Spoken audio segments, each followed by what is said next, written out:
Hello दोस्तों, आप सभी को हमारे यूट्यूब चैनल अभिनव क्लासेस मोस्ट वेलकम है। दोस्तों ये वीडियो है बिहार दरोगा प्रैक्टिस सेट नंबर 99 दोस्तों। और दोस्तों बहुत जल्द ये आपका 100 में कन्वर्ट हो जाएगा। कल जो वीडियो आएगा दोस्तों, ये आपका 100वां नंबर का आपका वीडियो का जो है कि ये पार्ट होगा। तो आप लोग इम्पोर्टेंट सीरीज देख रहे हैं दोस्तों। और दोस्तों 98 इससे पहले मैं अपलोड कर चुका हूं। आपने नहीं देखा है तो इस वीडियो को डिस्क्रिप्शन में लिंक होगा, वहां पे आप जाकर देख सकते हैं। दोस्तों आप लोग बहुत प्यार और सपोर्ट दे रहे हैं, आप लोगों को तहे दिल से धन्यवाद, क्योंकि हमारे वीडियो को लाइक भी करते हैं, पसंद भी करते हैं। क्योंकि आप सारे के कमेंट जो आते हैं तो कहते हैं सर बहुत अच्छा तैयारी कर रहे हैं। तो दोस्तों लेट नहीं करते हुए चलते हैं पहला क्वेश्चन पर।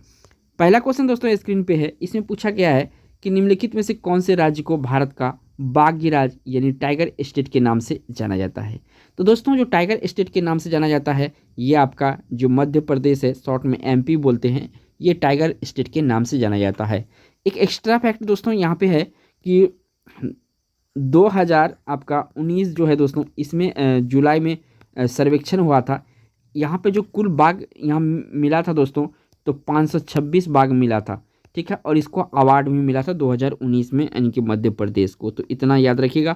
बढ़ते हैं 2 नंबर क्वेश्चन पर। नेक्स्ट क्वेश्चन दोस्तों इसमें पूछा गया 2 नंबर में, निम्नलिखित में से कौन सिंधु घाटी सभ्यता पर प्रकाश डालता है। यानी सिंधु घाटी सभ्यता पर प्रकाश डालता है। देखिए दोस्तों यहाँ पे जो है पुरातत्व संबंधी खुदाई जो है यहाँ पे हुआ है, और यही सिंधु घाटी सभ्यता पर प्रकाश डालता है। यहाँ से बहुत साक्ष्य मिले हैं सिंधु घाटी सभ्यता का। बढ़ते हैं 3 नंबर क्वेश्चन पर।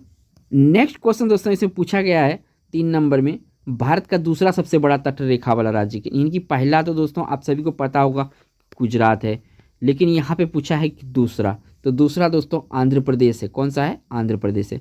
पहला नंबर पे आपका गुजरात है, सबसे बड़ा गुजरात है। अब देखिए अगर कुल हम भारत का राज्य की बात करेंगे जो का तटरेखा वाला राज्य है, तो टोटल है 9। ये भी एग्जाम में पूछा जाता है दोस्तों। बढ़ते हैं 4 नंबर क्वेश्चन पर।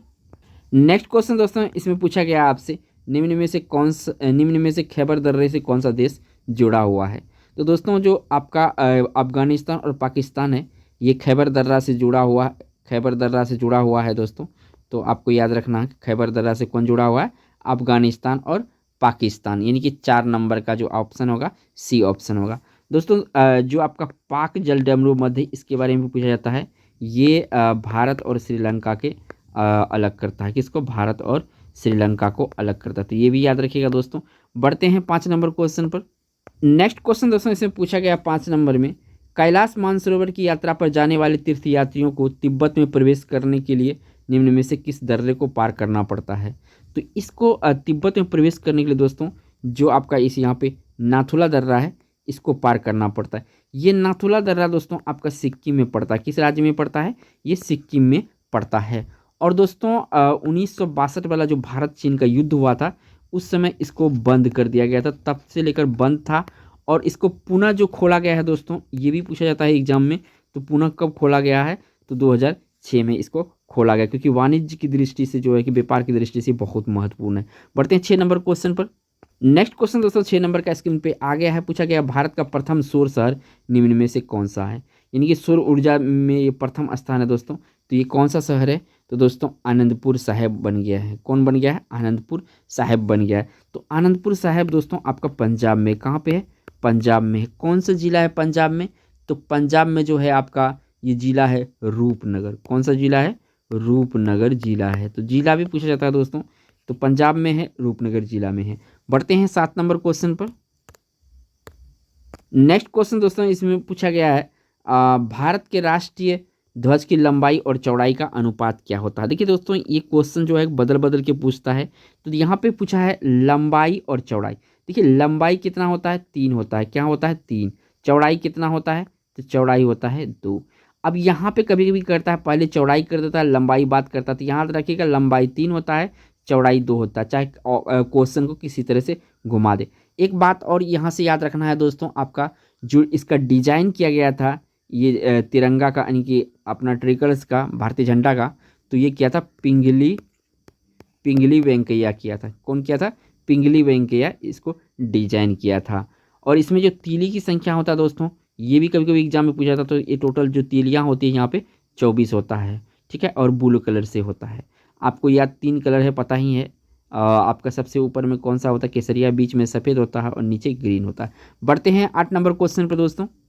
8 नंबर का क्वेश्चन दोस्तों स्क्रीन पे आ गया है, पूछा गया शक संवत पर आधारित राष्ट्रीय पंचांग का अंतिम मास कौन सा होता है।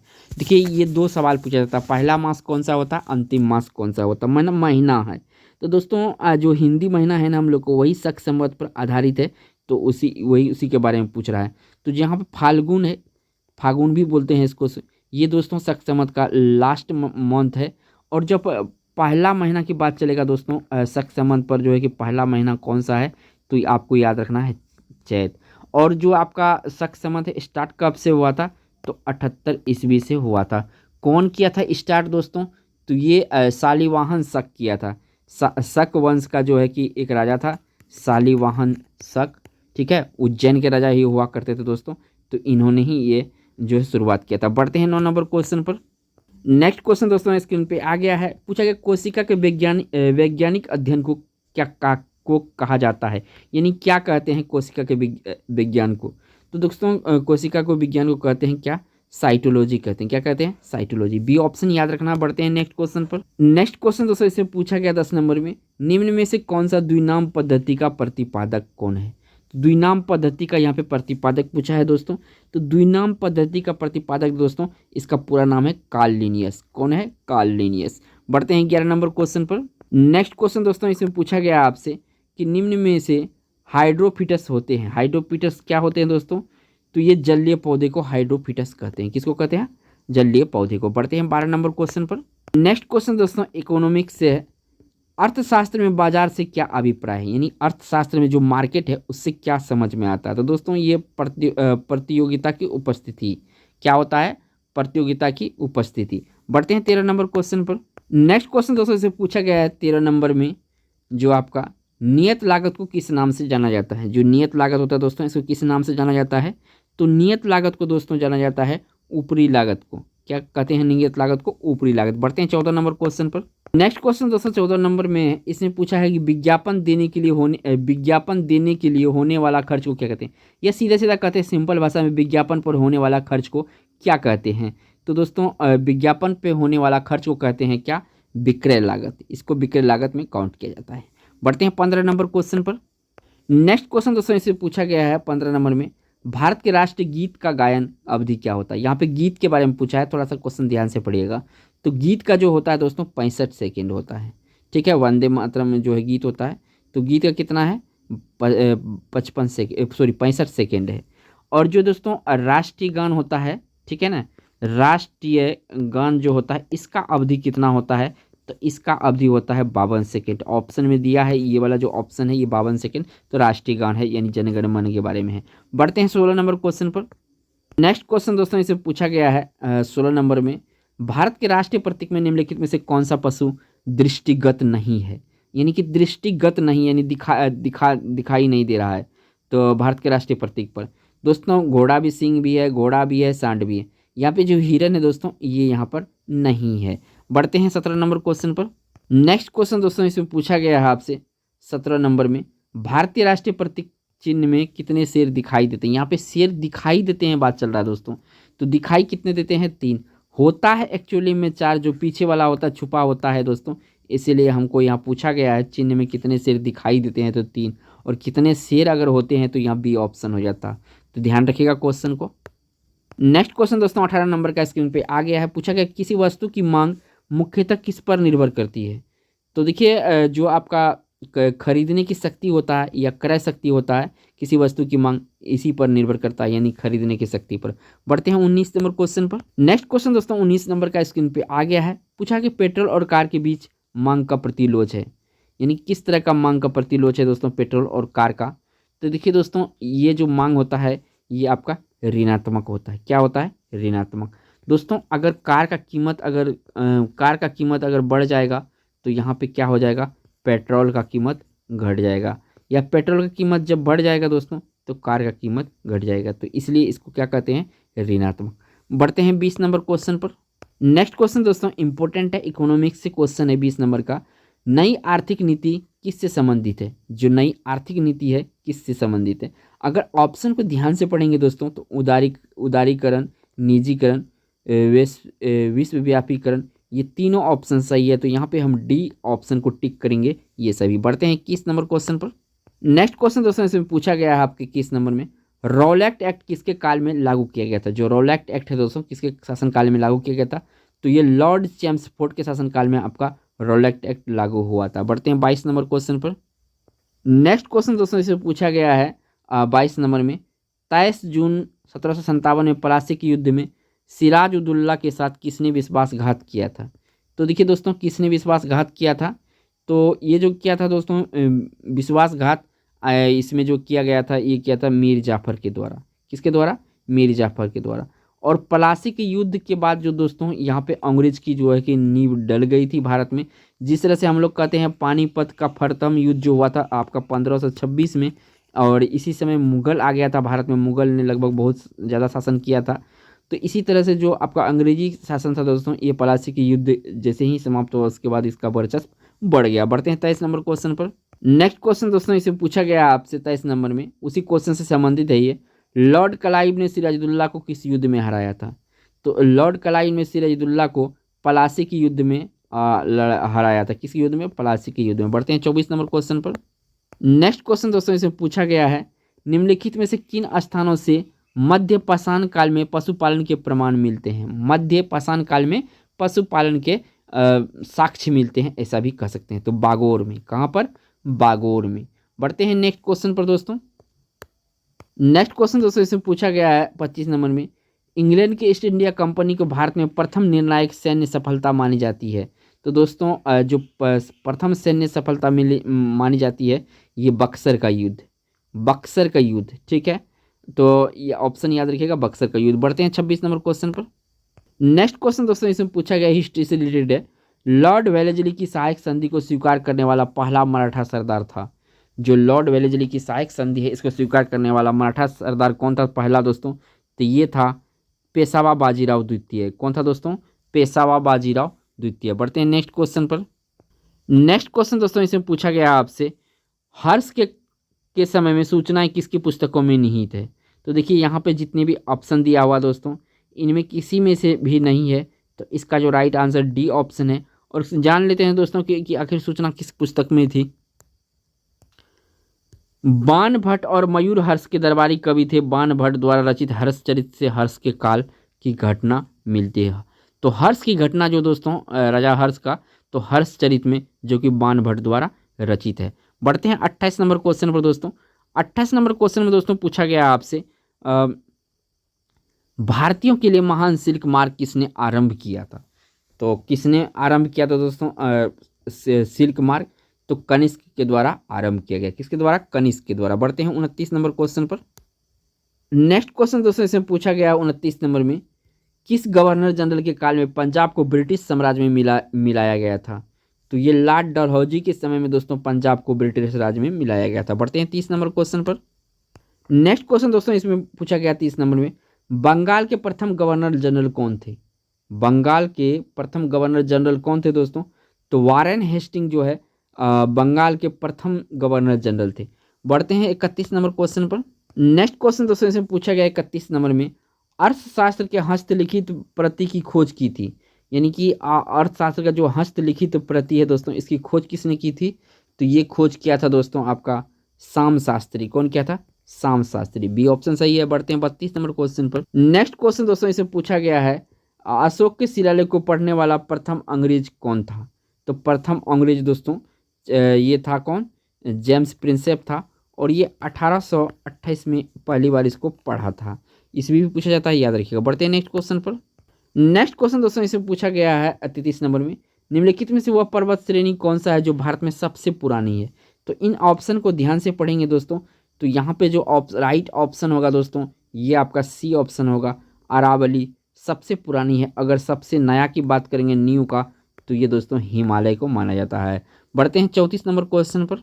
नेक्स्ट क्वेश्चन दोस्तों इसे पूछा गया 34 नंबर में, माउंट एवरेस्ट के नाम किसके नाम पर रखा गया। तो जो माउंट एवरेस्ट है दोस्तों इसका नाम किसके नाम पर रखा गया, तो भारत के एक महासर्वेक्षक के नाम पर माउंट एवरेस्ट रखा गया, यानी सी ऑप्शन सही है। बढ़ते हैं 35 नंबर क्वेश्चन पर।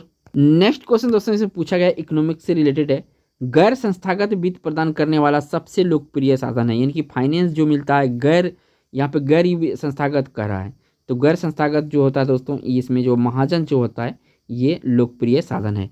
बढ़ते हैं 36 नंबर क्वेश्चन पर। नेक्स्ट क्वेश्चन दोस्तों 36 नंबर में पूछा गया है, अर्थव्यवस्था में श्रम की आपूर्ति किस पर निर्भर करती है। तो यहाँ पे श्रम की आपूर्ति किस पर निर्भर करती है दोस्तों, तो जनसंख्या पे श्रम की आपूर्ति निर्भर करती है। बढ़ते हैं 37 नंबर क्वेश्चन पर।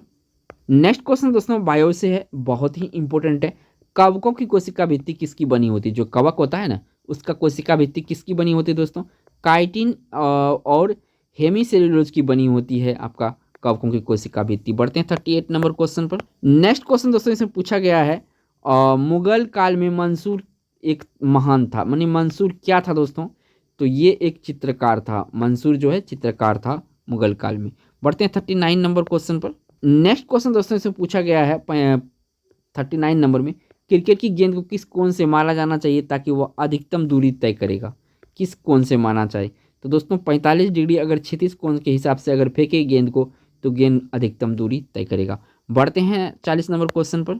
नेक्स्ट क्वेश्चन दोस्तों इसमें पूछा गया है 40 नंबर में, किसी लोलक की आवर्तकाल किस पर निर्भर करती है। जो लोलक का आवर्तकाल होता है किस पर निर्भर करती है, तो दोस्तों ये लंबाई के ऊपर निर्भर करती है आवर्तकाल। बढ़ते हैं 41 नंबर क्वेश्चन पर। नेक्स्ट क्वेश्चन दोस्तों इसमें पूछा गया आपसे, जो भीमबेटका गुफा है किस राज्य में है। तो भीमबेटका गुफा दोस्तों मध्य प्रदेश में, कहाँ पे है, मध्य प्रदेश में है। बढ़ते हैं नेक्स्ट क्वेश्चन पर।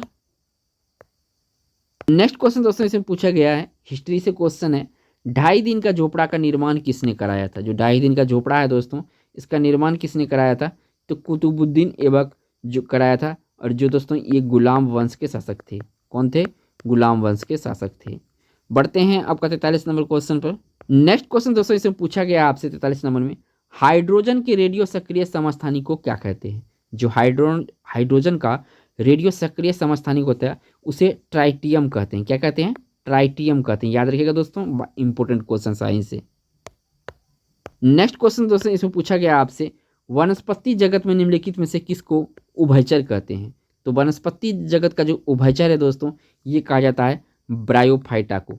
ब्रायोफाइटा को वनस्पति जगत का उभयचर कहता है, यानी पानी में भी उगता है और ऊपर में ऊंचा पर भी उगता है, यानी मिट्टी पर भी। नेक्स्ट क्वेश्चन दोस्तों 45 नंबर का स्क्रीन पे आ गया है, स्तंभ मूल होती है, क्या होती है स्तंभ मूल। तो देखिए दोस्तों सारे जड़े का उदाहरण दिया हुआ है, तो स्तंभ मूल जो है दोस्तों ये आपका अपस्थानिक जड़ें होती, क्या होती है, अपस्थानिक जड़ें। बढ़ते हैं 46 नंबर क्वेश्चन पर।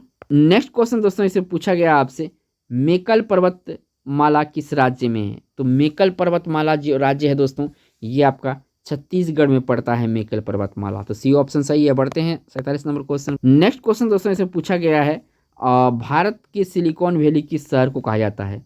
तो भारत के सिलिकॉन वैली दोस्तों बेंगलुरु को कहा जाता है। किसको कहा जाता है, बेंगलुरु को कहा जाता है।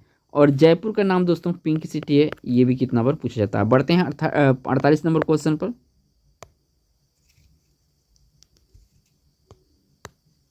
नेक्स्ट क्वेश्चन दोस्तों इसे पूछा गया 48 नंबर में, भारत में कुल्लू घाटी निम्नलिखित में से किस खेती के लिए प्रसिद्ध माना जाता है। तो जो कुल्लू घाटी है दोस्तों सेब की खेती के लिए प्रसिद्ध है ये। तो यहाँ पे कुल्लू घाटी है दोस्तों कहाँ पर, तो ये हिमाचल में है। बढ़ते हैं 49 नंबर क्वेश्चन पर। नेक्स्ट क्वेश्चन दोस्तों इसमें पूछा गया आपसे 49 नंबर में, केरल तट को कहा जाता है, क्या कहा जाता है केरल तट को। तो केरल तट को कहा जाता है दोस्तों मालाबार तट। कौन सा तट कहा जाता है, मालाबार तट। बढ़ते हैं 50 नंबर क्वेश्चन पर दोस्तों। नेक्स्ट क्वेश्चन दोस्तों यहाँ पे 50 नंबर का इस वीडियो का लास्ट क्वेश्चन है दोस्तों, कुल्लू घाटी किसके बीच स्थित है। तो कुल्लू घाटी दोस्तों लद्दाख और पीर पंजाल के बीच स्थित है, तो बी ऑप्शन सही है। दोस्तों आप अगर हमारे चैनल पर पहली बार आए हैं, आप अगर स्टूडेंट हैं एग्जाम की तैयारी करते हैं दोस्तों, तो हमारे चैनल को सब्सक्राइब कर लीजिए दोस्तों, और बेल आइकन जो होता है ऑल इसको भी प्रेस कर लिए ताकि एजुकेशनल वीडियो का कोई भी अपडेट आपसे मिस ना हो। थैंक्स फॉर वॉचिंग दोस्तों।